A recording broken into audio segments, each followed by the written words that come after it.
All right. Hi, everyone. Good morning and or good afternoon, depending on where in the country you are joining us from. My name is Brianna Marshall, and I'm the DSS Open Research Discussion Group co-convener. I'm joined by Verletta Kern, my co-convener. We are really excited today to welcome Jenny Muilenburg, who's the Research Data Services Librarian at the University of Washington Libraries. She's going to be presenting to us on adapting a closed class to open. So I will turn things over to Jenny now. Thanks, Brianna. Also, good morning and good afternoon to everyone. I am going to talk for about 40-ish minutes about this class and introduce the class to you and how we transitioned it just very recently into an open Canvas Commons class. I'm also going to turn off my video just to preserve clarity, hopefully, in the whole thing. So there goes the video, and I will share my screen.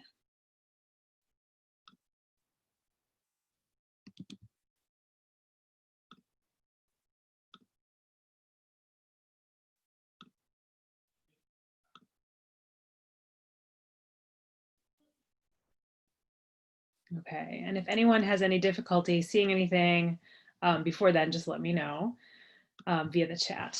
So you'll see here, I've got an OSF link at the very top.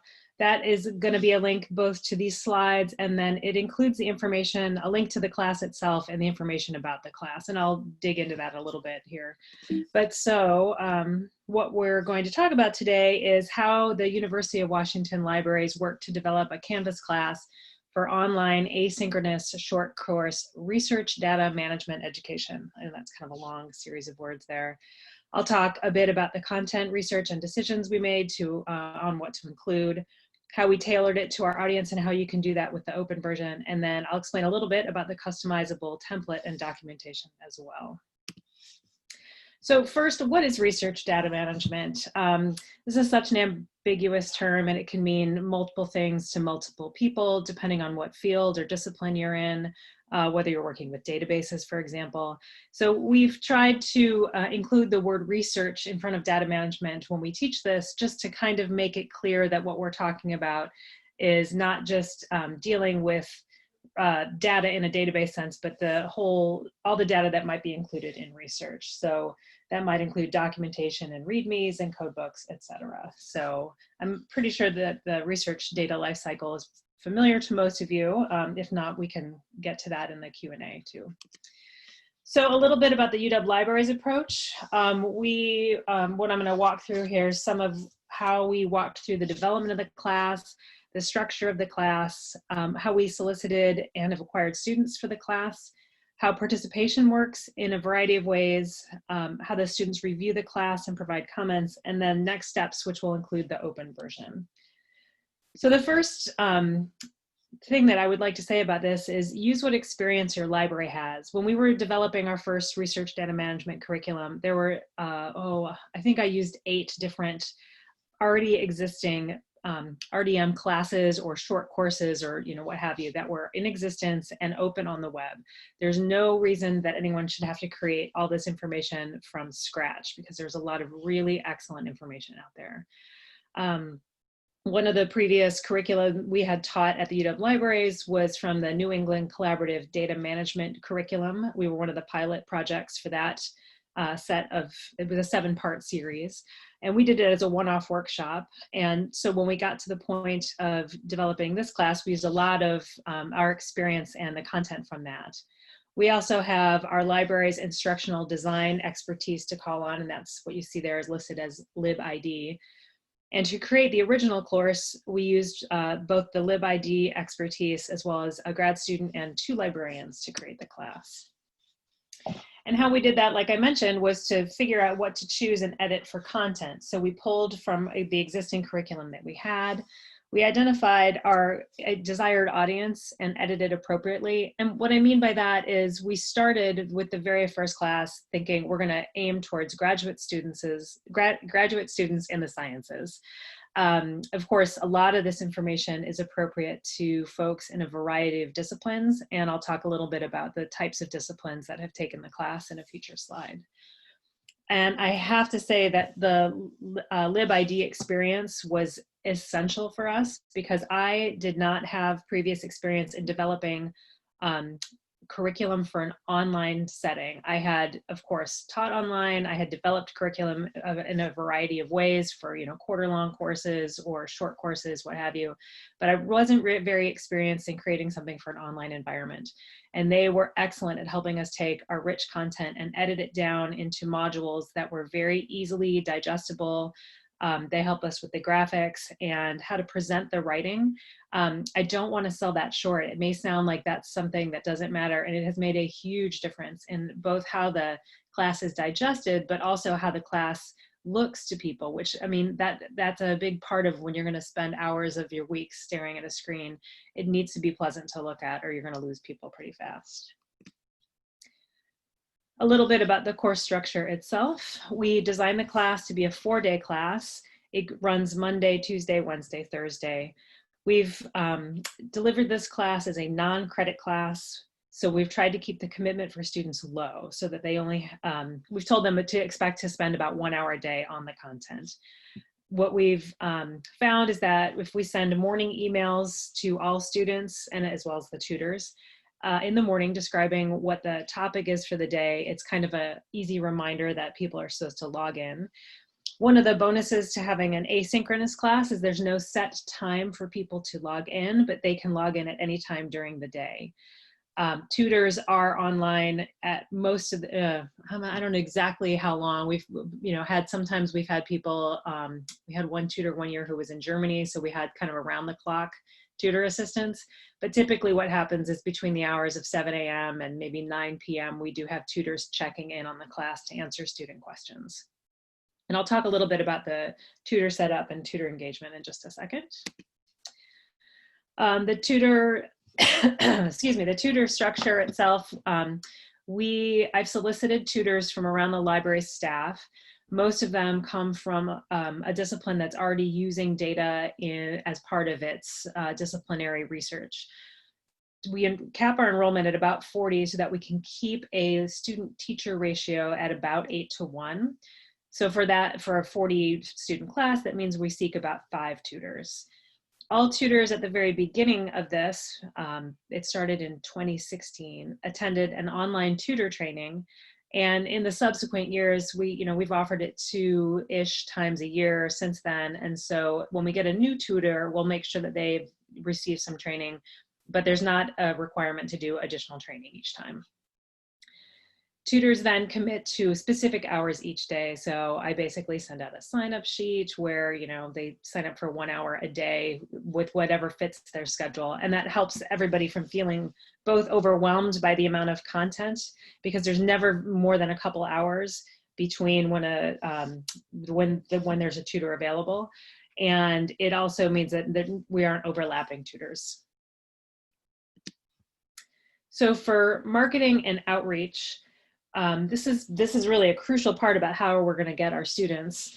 Originally and still, we target our desired departments. So I mentioned the first couple of iterations, we really targeted the sciences. And what I would do is, directly email the departments myself, or I would email the selector librarians, the selected liaisons who are affiliated with data-intensive fields and disciplines, and I would send an email to them and ask them to please pass it along to their department lists or interested faculty. And we also post on Twitter and a blog. We do know that Twitter and the blog is nice to have for broad spread, but what really seems to drive people in to register for the class is when a trusted agent promotes the class. So if I send it to a department and a faculty chair or a graduate advisor or someone passes on to the students that here's a class you might be interested in, that's when we'll see a spike in enrollments. So that's been really huge to figure that out for us, because we can be much more targeted in how we solicit students for the class. For timing, what we've done is we started with summer. University of Washington is on the quarter system. So we, back in 2016, in the bottom of that chart there, you'll see we started one in late August. That's a time for us that's an interim period. But, our fall quarter doesn't typically start till mid to late September. So it was a time when graduate students in particular have started to think about coming to class, I mean, not class, they've started to move onto campus, or they're starting to think about their upcoming quarter. And so it's a good time to capture them before they're too busy. The year after that, in 2017, we offered one in the winter. That time was actually too close to the beginning of a quarter, so we switched in 2018 to offering both a spring and a summer class. You also see in 2018, I figured out pretty quickly that almost half of our students were coming from health sciences related fields, including nursing, social work, and a whole variety of other medical fields. And so what we did was we worked with the health sciences librarians to create a health sciences focused class that we offered concurrently. So that would allow us to capture 80 students each time. The health sciences librarians had their own set of tutors that taught their class, and people from around campus could register for either one of those classes depending on where they wanted to spend their time. Most of the content's actually the same, but the health sciences class had a bit more focus on personally identifiable information and HIPAA compliance, as well as the REDCap software that our health sciences department uses. You'll also see in 2020, I'll talk a little bit, we switched to, we had a different time given, a different timeline this year, given everything that was happening. We pushed it from an April class into May, just because of when everybody had gone remote. And then we also added our first open class, which happened in Tacoma, also concurrently. And I'll talk about that in a couple slides too. So just to give you guys some looks, just some screenshots so you get an idea of what it looks like. This is what the home page looks like for the set of modules. There are 4 modules. Like I said, there's one for each day. This is what they are, the 4 kind of main topics are. So we kind of run through why you'd want to plan for data management, what it means to actively manage your data, a little bit about retaining, sharing, and archiving. Those of you that are library staff know that those words to non-library staff may be interchangeable or mean entirely different things. So we try to kind of get some common understanding of what those things are for. And then module 4 is actually a wrap-up session where we include information and a link to the assessments, which I'll talk about too in a second. So I know this is a lot of text on the page. It just gives you an idea of how we've broken it up, and I'll show you some pages themselves, but we try to keep it pretty short. It was very interesting to take what had been, a 7-week long course where we were with students for, 2.5 hours, and chunk it down into something that could be easily digestible, and the students wouldn't have to take more than an hour a day to do it. We had to really focus on what we thought was the most important content. And so you'll see, I wanted to zoom in here just to show you how the navigation works.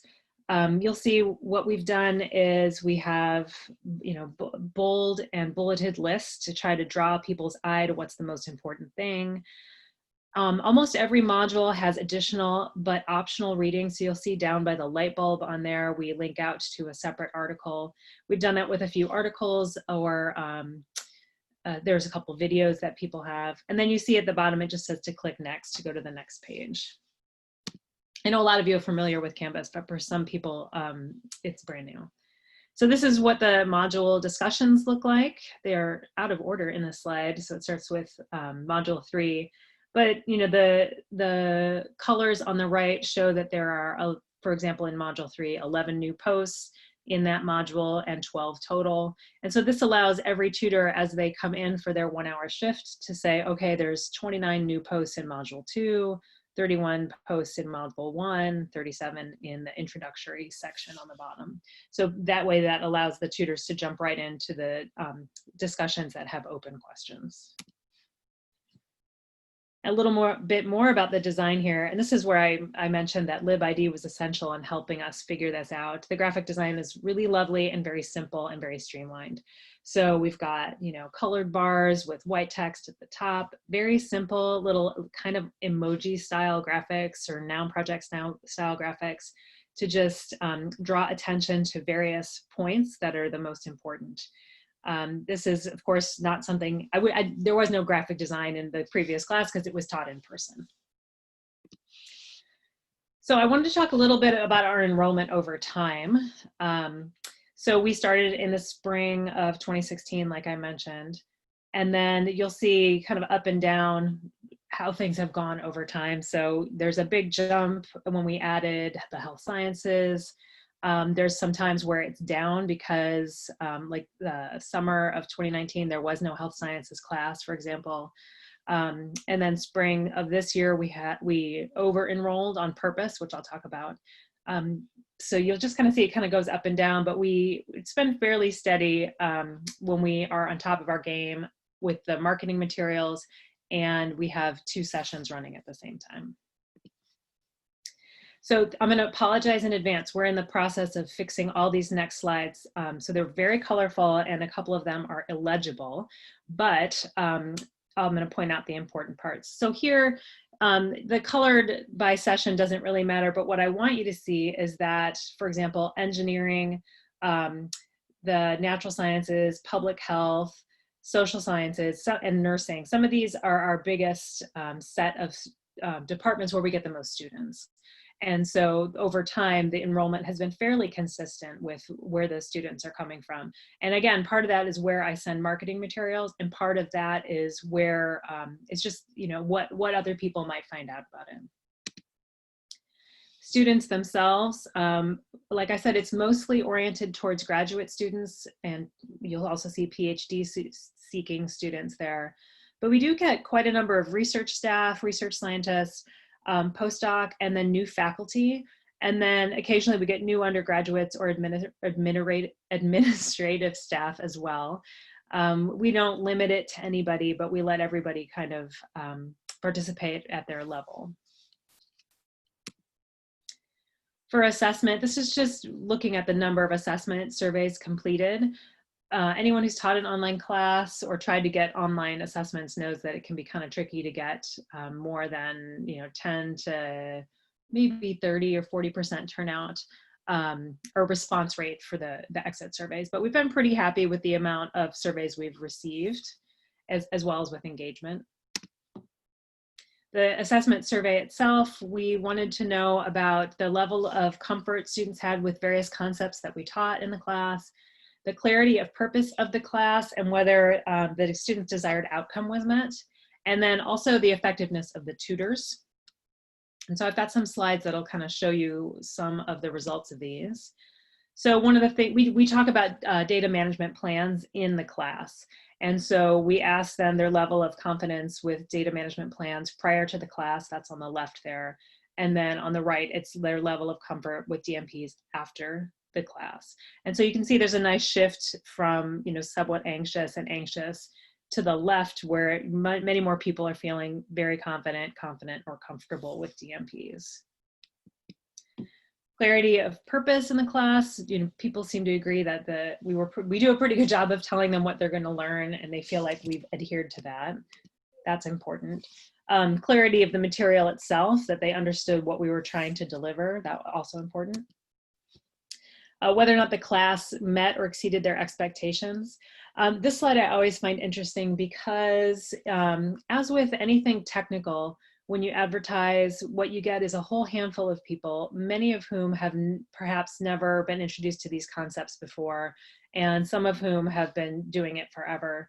One of my favorite examples is in a very early class when I was teaching about file naming and folder structure and some techniques for that. I had a couple people in class, of course, who had said, I've been doing this since I was 12. I don't need any help. This kind of content could be eliminated from the course. And then I also had people well into a career who've been using computers for a long time saying it never occurred to me to use, for example, a date or a consistent file naming structure. So it can be difficult with technology to deliver a class that meets everyone's needs. So there's always going to be people in a range here for whether or not it met expectations. But generally speaking, I think this kind of result is encouraging. For learning outcomes, we were, of course, curious, going back to what I just said, whether or not people knew everything that was already in the class, and we get a lot of disagree. So people are definitely getting some new content. The student-tutor interaction is always important. Like I said, it's asynchronous, but we try to answer everyone within several hours of their posting. And a lot of that is very rich discussion, both between students and tutors, and then students themselves. So it's happy to see that people are finding that valuable. So a little bit about moving to open and the platform decision we use. So we decided to use the Canvas Commons for this, partially because we were already in Canvas, and we just wanted to start with kind of a low bar, being able to present the information out to the audience that was using Canvas, and then we can always broaden from there. We also created some documentation to describe what the class was for, and also how to customize it for your own class. And I'm going to show an example of the documentation as soon as we roll through the slides. So to customize the template, we saved the existing Canvas course as a template. And what we've done is in the modules, we've highlighted in yellow items that should be customized. And what I mean by this is this class has a lot of very general data management concepts included in it, some of which I've just touched on very briefly, like data management plans. But then another goal of the course was to introduce researchers at the University of Washington to other resources on the UW campus that would be useful to them during their research career. So in some cases, that's the UW Information Technology Department. But sometimes it includes different departments on campus that offer assistance with software or methodology, or people that offer office hours from our data science studio. So we've included all that information in our template, but then highlighted it in yellow so that if you've taken this class to the University of Virginia to customize, and of course you don't have the exact same setup, but you can see what the University of Washington did and decide if you've got something equal or different, you can customize that section for your own campus. We used this first open class as a trial run in Tacoma, and that was just in spring, and just a few weeks ago. So what I mentioned earlier, that we had moved what was typically an April class into May, and that was just given the COVID consideration and when the University of Washington closed. I know we were on a little bit of an earlier timeline compared to some of the other portions of the country back in March. So by late March, the university was shut down and we were working remotely. And so trying to offer a mid-April class seemed a little crazy. I'll say it seemed a little crazy, given that everyone was kind of reeling from trying to adjust to all spring quarter classes being online and everything being done remotely. And so what we did was just push it back a few weeks to kind of give people a time to adjust. And then that also gave time for the Tacoma folks to advertise their class a little bit more broadly for the exact same reasons, because they were trying to limit communication to just essential emails about classwork. They didn't really want to be overwhelming people with other things at the time. The UW Tacoma class was still geared towards faculty and research staff, and it still had the same setup for an 8-to-1 student-tutor ratio. And all of this is very easy to change, of course. If someone wants to offer it to a smaller group of people or larger group of people, that's easily done. One of the things that was also interesting about this spring 2020 class was that the University of Washington about a year ago hired a communications director who has done an amazing job of getting more marketing materials out to more eyeballs. And so what happened was we had hit our enrollment, and I was just kind of waiting to see if there were, usually a few stragglers in the last week before the class. But then the class got published in one of the very widely received University of Washington newsletters, and suddenly we had 40 more people enroll. So instead of 40 for this spring's class, we had 80. And we went ahead, since we had extra tutors this time, we went ahead and took that, especially given the remoteness of our situation. It seemed like a good time to go ahead and try to take on more students. And it worked really well. As an aside on this, I've been talking to librarians kind of all around the country right now during this COVID situation, and many people have taken what were in-person classes and had to adapt them to a remote situation. And I've heard anecdotally from a lot of people that regardless of what it is, whether it's about, research data management or online theses and dissertations, or, take your pick, people are finding that a lot more people are attending remotely than had attended in the recent past in person. I think it's gonna be interesting to just kind of track that over the next couple of years to see if many of us take these classes that had been in person, and as we've worked them up to be available as an online class, if we keep these in an online situation or if we bring them back in person. And I'm going to include this class in it. I've never really had that kind of overwhelming jump in enrollment right before the class starts. So it'll be real interesting to see over time. And we're just going to keep an eye on it and make adjustments as possible. Okay, so future plans for this class. Next up, we've got one plan for August of 2020, which is when we typically offer a class. Again, that's that kind of interim period. It'll again be remote, and hopefully what we'll do the same time is let the enrollment go past 40 if the demand is there. I have a feeling it will be, because there'll be incoming students, of course, who will be in the same boat as everybody was in the spring. We'll also keep up with any customizations. I'm going to be real curious as this kind of gets out there and people start customizing. If I hear back from people to hear, what works or what doesn't, I'm very curious to know. For example, you see in the last bullet there, we have considered in the past making a standalone versions, for example, for single disciplines, or you could say, a college. So the College of Engineering maybe could have their own. You could have one for social sciences or the digital humanities. It'll be really interesting to see how people take this class and whether they just customize it for their own environment or they also customize it topically. And one of the ways we do that by offering it, twice annually, that gives us a chance to, a few months beforehand, each time we go through the modules and just make sure everything is still up to date, that any university or state or federal policy hasn't changed that might affect what we're teaching, to make sure links are accurate, etc. So it allows us to have a twice yearly deadline for making sure the class is up to date. So I'm going to stop that, but what I wanted to show you is two things. One is there's my contact information, but second, real shortly, I wanted to share a different screen with you. And that is this one. And so what I've done here is I've opened the Open Science Framework page that has this class on it. So what I wanted to point out in particular was, if you scroll down here, this is the adapting a closed class to open right here. This is the slideshow that we just looked at, but this is the accompanying documentation that explains a little bit more about the class. So let me just open this and give you guys a brief look at it.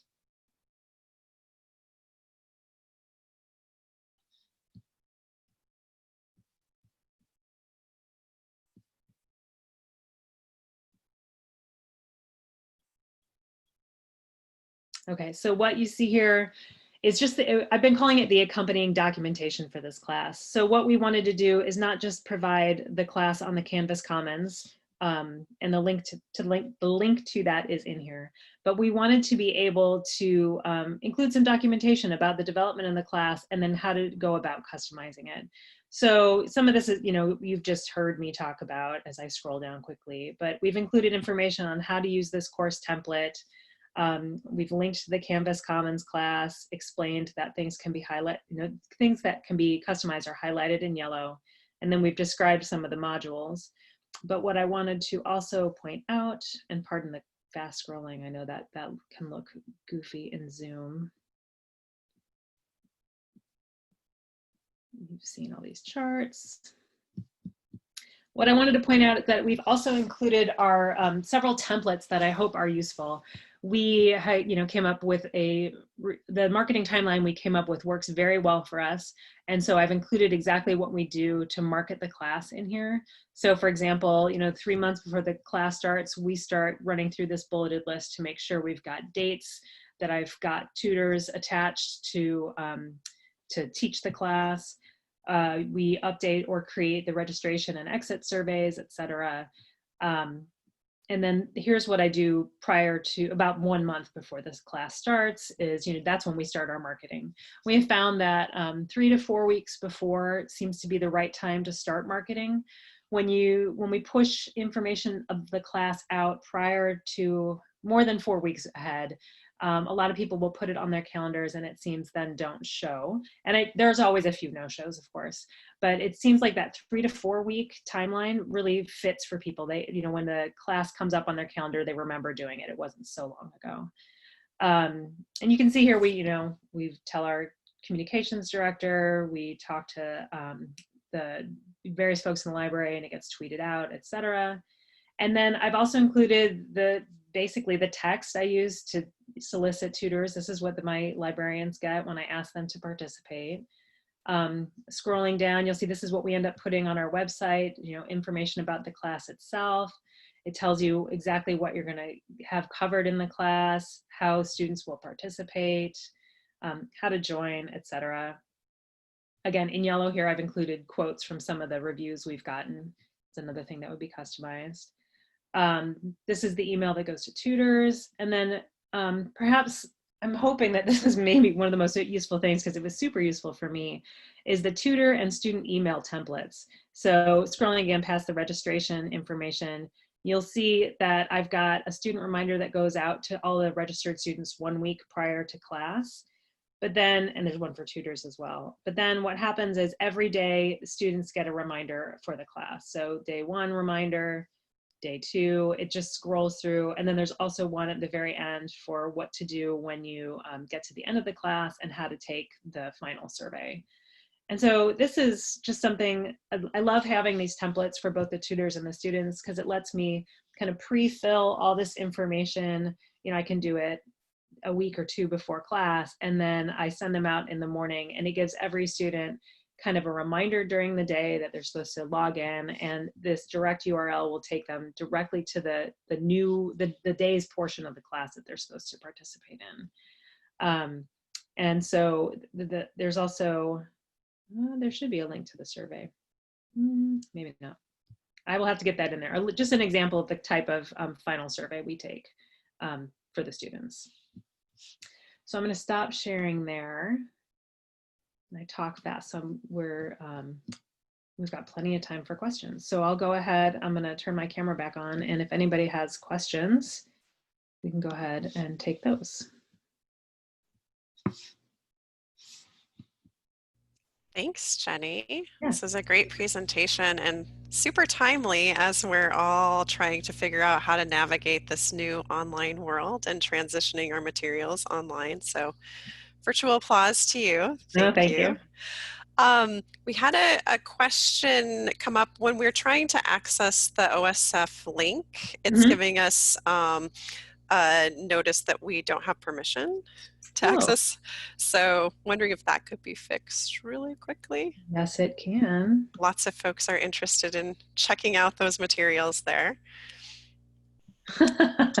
Oh, you know what it's telling me is my project was marked as spam. So that's... Oh no.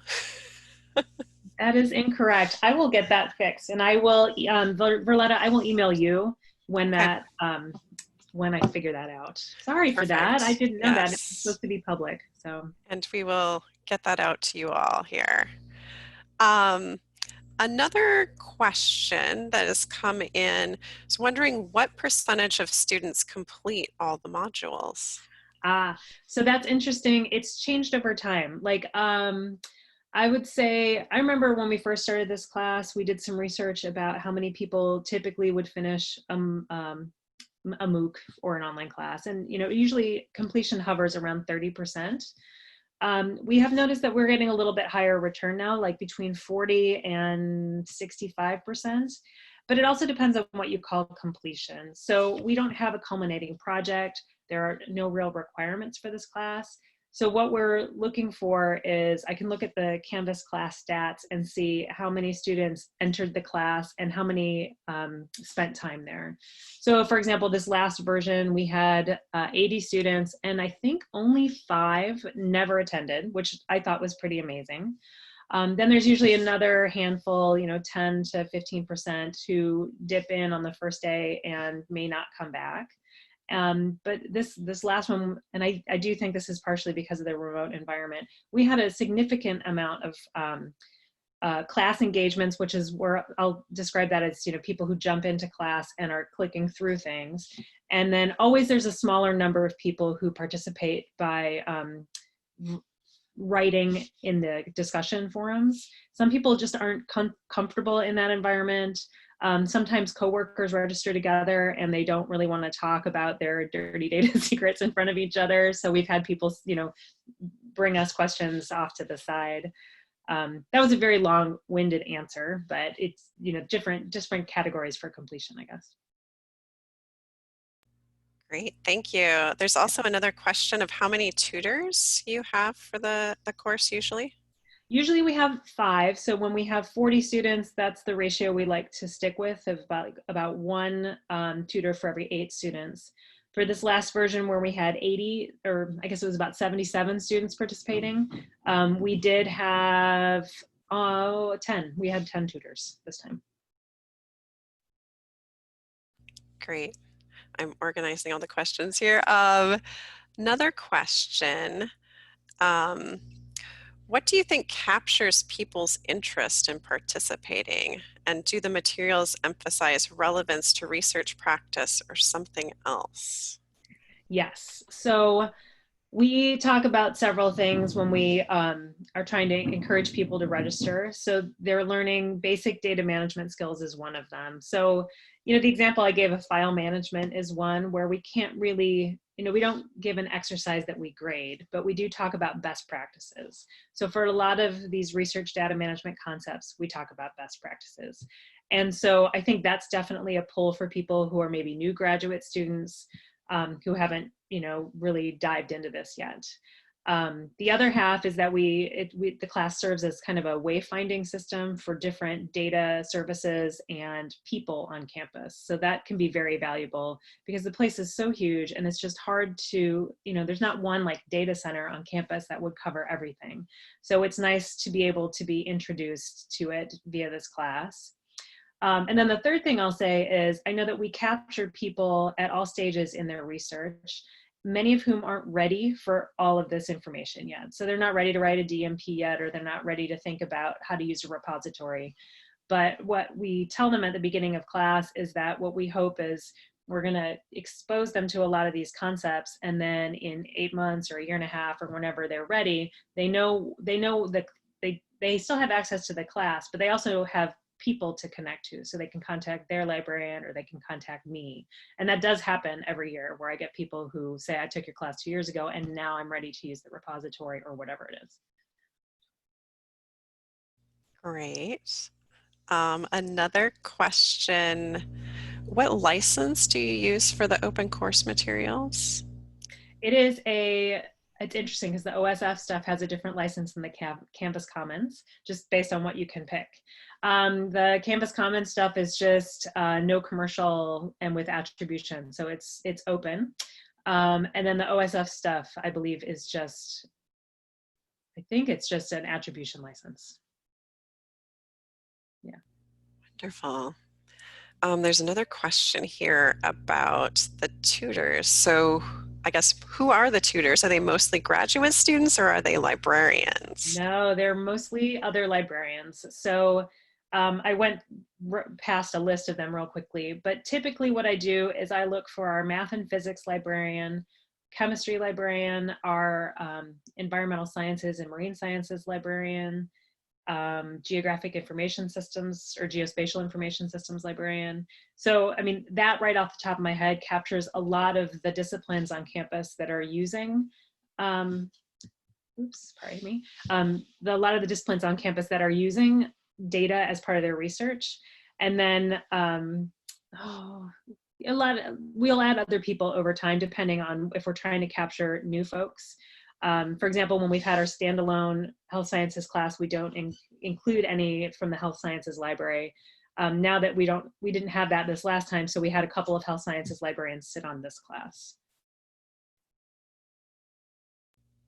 Great. Another question. Are there 4-credit classes that are also offered, and would you alter this to offer it, or would you alter this if there was a credit course to reduce overlap, or do you think a credit course would offer sufficient depth to differentiate it? I think a 4-credit class would offer significant sufficient depth to differentiate it.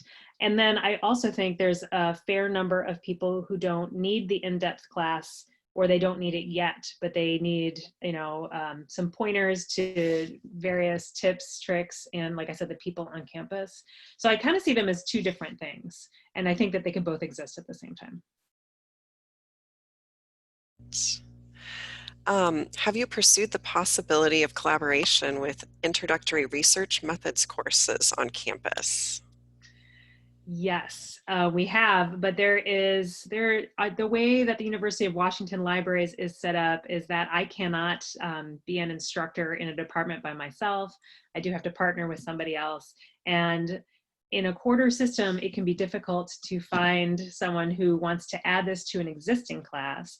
There is still the possibility that this could eventually be offered as its own class, or even a short quarter short-term class, like in the summer. We have shorter classes that aren't a full 10 weeks, so that's a possibility too. Great. In terms of when you're setting up the course, do you set up expectations for the students as to when you'll respond to their questions that they might post in the discussion board? Are those sorts of conversations that you have early on? We do. So they get in the emails that they get in the beginning, we tell them to expect about an hour, and that's their time both reading and responding to anything. And then because we have tutors that sign up kind of during the workday and then with an evening hour and a morning hour, we try to tell them that most questions will be answered within 5 to 10 hours. We set ourselves really wide. The reality is most questions have a response in 2 to 3 hours. Great. I have a question here. How have humanities researchers engaged with this course? Do you have a sense of what RDM content has been most relevant for folks who may not think of their research materials as data, or may not participate in the course in significant numbers? Yeah, it's that last bit. We have not had significant numbers of humanities folks participate. I think it would be very easy, though, to take this class, and if you changed some of the language and didn't use word like data, the concepts are nearly identical, and in some cases they are identical. And so I really do think that if you took this class and made minor modifications, you could then have a standalone version that was just for humanities and social science researchers, or maybe just humanities and digital humanities.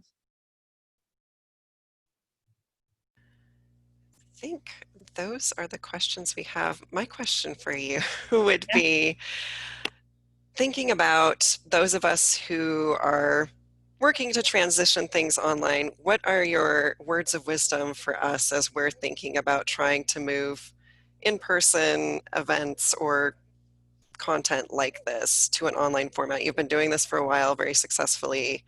What can we learn, and what should we take away? Yeah, one of the things that I thought was most interesting to me when we did this was when I was in person with students for 90 to 120 minutes once a week, we could kind of cover this much content, because the teaching becomes more of a conversation. But when you're just presenting information online, you have to be much more succinct. It was like editing a paper. You think you've got it all very succinct, and your editor comes back and says, we're going to cut it by 30%, and then that will be closer to succinct. We had to do a lot of editing to just get to the very core and most important principles to try to get across to people.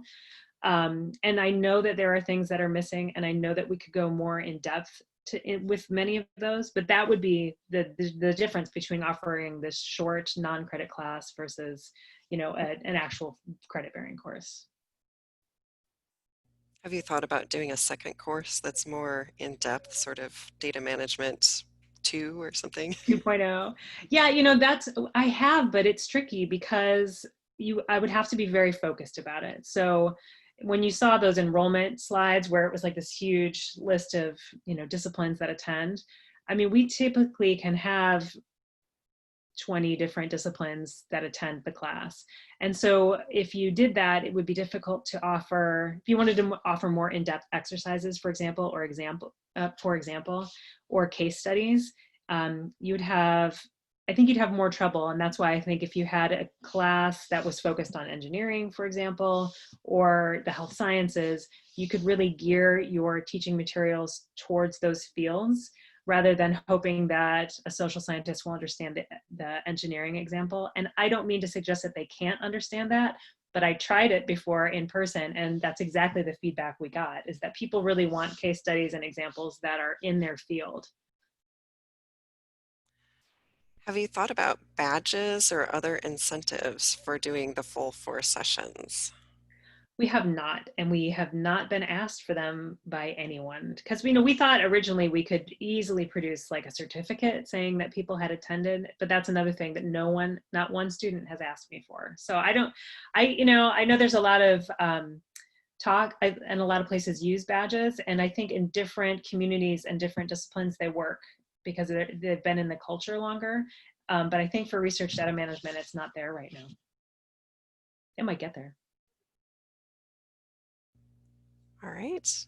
I think those are all of our questions. So thank you once again, Jenny, for taking time to share your wisdom with us. Yes, See lots of thank you. thanks coming in on the chat right now. Thank you to everybody who logged in and signed up to attend. We really appreciate you taking the time to spend with us today. Yeah, and I'll get the spammy OSF link fixed very quickly. Thank you. All right. Have a great afternoon, everyone. Yeah. Bye.